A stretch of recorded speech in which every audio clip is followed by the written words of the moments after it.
Mais C'est du en même temps, c'est d'un côté on ferme les lits et de l'autre côté on... Pour vous, vous ne croyez pas non, à non. ces propos quand il dit je vais à nouveau attirer les soignants, je vais Maintenant, les rémunérer il a mieux, eu je 2 vais ans. adapter leur rythme Il a de eu 2 vie. ans. Il a eu 2 ans pour qu'on le juge sur des actes et pas sur des promesses.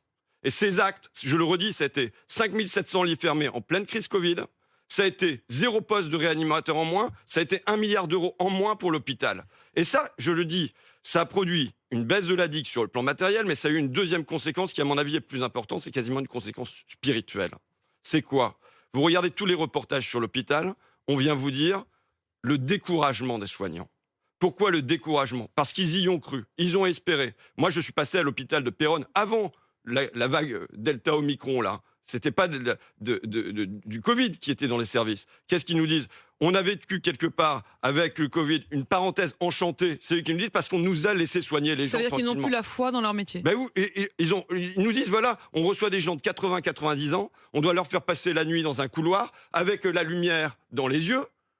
C'est-à-dire que si c'était nos parents ou nos grands-parents, on aurait le sentiment de les maltraiter. Et en fait, ils ont un grand sentiment de découragement parce qu'ils ont espéré, ils y ont cru à l'après dans l'hôpital et ils voient qu'en fait, il y a plus de lumière allumée au bout du tunnel, ça ne changera plus. François Ruffin, comment faire? Oui, allez-y.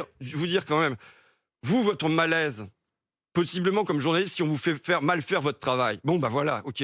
Mais quand, en plus, vous êtes soignant, c'est-à-dire que votre rôle, c'est de vous occuper de l'humain en face, et que vous avez le sentiment de maltraiter les gens, plus que de les aider, et bien à ce moment-là, en leur faisant passer des nuits avec de la lumière dans les yeux, on ne peut pas traiter les gens comme des cartons, ça fait que vous avez envie de quitter l'hôpital. Et il y a eu une fuite massive de l'hôpital. Moi, j'ai fait la tournée déjà, dans mon coin, les urgences de Senlis ont fermé, c'était avant la crise Covid, mais on a lancé Allo Véran. On a 76 signalements de services des urgences qui ont fermé, qui ne sont pas liés à la crise Covid. Là, aujourd'hui, Macron, il est en train de cacher la crise de l'hôpital derrière la crise Covid, qui existe, et derrière les non-vaccinés. François Ruffin, Vous quelle avez est la solution? Draguignan, les urgences du personnel fermées toutes les nuits depuis plus de 2 semaines. Laval, depuis 1 semaine, les urgences de l'hôpital ferment leurs portes le soir.